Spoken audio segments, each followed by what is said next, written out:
अम्बरीश भैया, जो अम्बरीश है ना, ये अम्बरीश बड़े धर्मात्मा हैं।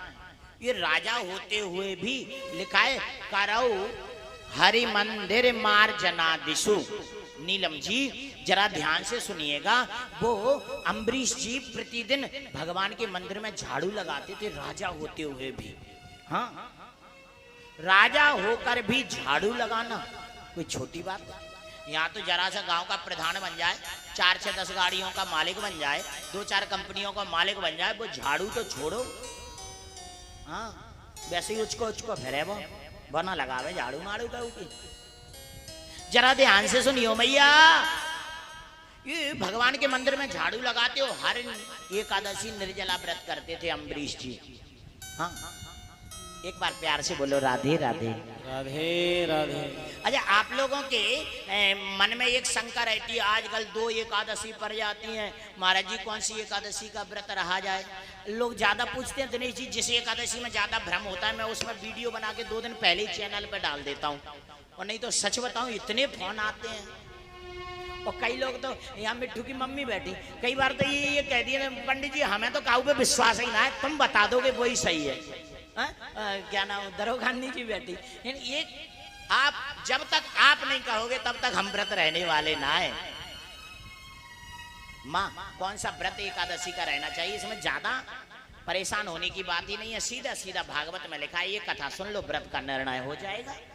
सुनो अच्छा 2 मिनट, कौन सी एकादशी रहना चाहिए, इसी की ये कथा है। अम्बरीश जी एकादशी का व्रत रहते थे, वो भी निर्जला रहते थे, और द्वादशी में पारायण करते थे। पारायण करने का नियम ये होता था कि पहले ब्राह्मण को जिमाना, फिर स्वयं जीना। अब ये द्वादशी का पारायण करना चाह रहे थे, सोचा ब्राह्मण को जिमाएं। 22 समय दुर्वासा ऋषि आ गए। ओ मैया, इन्होंने दुर्वासा ऋषि से कहा महाराज जी आज का निमंत्रण मेरे घर है आपका। बोले ठीक है, आपके घर पालेंगे। दुर्वासा ऋषि चले गए स्नान करने। इन्होंने नदी में जैसे ही डुबकी मारी ना, ओहो, डुबकी मारते ही बाहर निकल के आए ना, तो समय बहुत बीत गया। अम्बरीश जी उधर परेशान इस बात से, क्योंकि ये द्वादशी खत्म होने वाली थी, और द्वादशी व्रत ऐसा रहना चाहिए जिसका एकादशी व्रत ऐसा रहना चाहिए जिसका पारायण द्वादशी में हो जाए।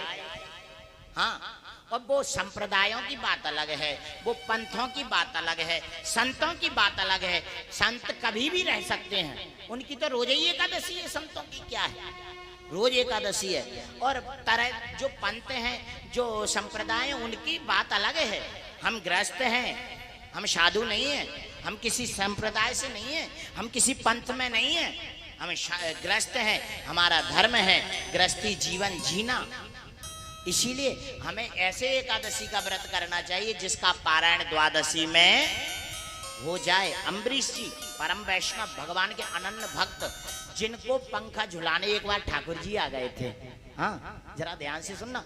एक बार ये भगवान के लिए, भोग के लिए आटा पीस रहे थे, पसीना गिर गया उस भोग में, आटे में। इन्होंने आटा हटा दिया, दोबारा पीसा, गर्मियों का समय, फिर पसीना गिर गया। ऐसे कई बार हुआ, तो भगवान अगली बार जब पीसने को बैठे थे तो भगवान पंखा झुलाने लगे थे, हवा करने लगे थे इनको कि आप पसीना ना आ जाए। जब अम्बरीश ने देखा तो चरणों में गिर गए थे, नाथ आप ऐसा, इतने बड़े भक्त अम्बरीश। और एकादशी का व्रत रहते हैं जिसमें द्वादशी में पारायण कर लेते हैं। ये यहाँ कोई भेद नहीं है कौन सी एकादशी, बस इतना मान लेना आज कि पारायण आपका द्वादशी में हो जाना। लेकिन दुर्वासा नहीं आए, द्वादशी खत्म होने वाली थी, त्रयोदशी लगने वाली थी। घबराए, क्या करूं? ब्राह्मणों से पूछा, मुझे बताइए क्या करना चाहिए। ब्राह्मणों ने कहा एक उपाय है। बोले क्या? बोले आपने निर्जला व्रत किया है, भोजन का निमंत्रण दिया है। हाँ। बोले तो जल पी लो। जल का निमंत्रण तो नहीं दिया ना? बोले ना। बोले जल पी लीजिए आप। ये जल पीने को बैठे, इतने में दुर्वासा आ गए। मुझे निमंत्रण दे के तू खाने बैठ गया। जटाओ खाड़ी कृत्या उत्पन्न कर दी, खाने को दौड़ी। अम्बरीश जी हाथ जोड़कर खड़े हो गए, भक्त है ना, ये कोई लड़ना नहीं है इन्हें, कोई अपनी ताकत दिखाना नहीं है इन्हें। हाथ जोड़कर खड़े हो गए, नाथ सुदर्शन चक्र निकला और कृत्या को मार के अम्बरीश जी मारे दुर्वासा के पीछे लग गया वो। और दुर्वासा जी के पीछे वो सुदर्शन चक्र लगा। दुर्वासा भागे भागे शिव जी के पास गए। शिव जी के पास से विष्णु भगवान के पास, ब्रह्मा जी के पास गए। ब्रह्मा जी से विष्णु भगवान के पास गए और सब जगह जाकर ये जब निराश ही हो गए, हताश हो गए, जब ये परेशान हो गए, तब इनको भगवान ने कहा था, हे दुर्वासा तुम अम्बरीश की शरण में जाओ। बोले नाथ आज आपकी शरणागति व्यर्थ जाएगी क्या? बोले नहीं, मैं तुम्हें रास्ता बता रहा हूं, तुम अम्बरीश की शरण में जाओ, क्योंकि मैं भक्तों के अधीन हूं। अहम भक्त पराधीना, मैं भक्तों के अधीन रहता हूं। हाँ, और ये अम्बरीश के पास आए थे। अम्बरीश जी ने हाथ जोड़कर सुदर्शन चक्र को प्रणाम किया था। सुदर्शन चक्र शांत हो गया था। इस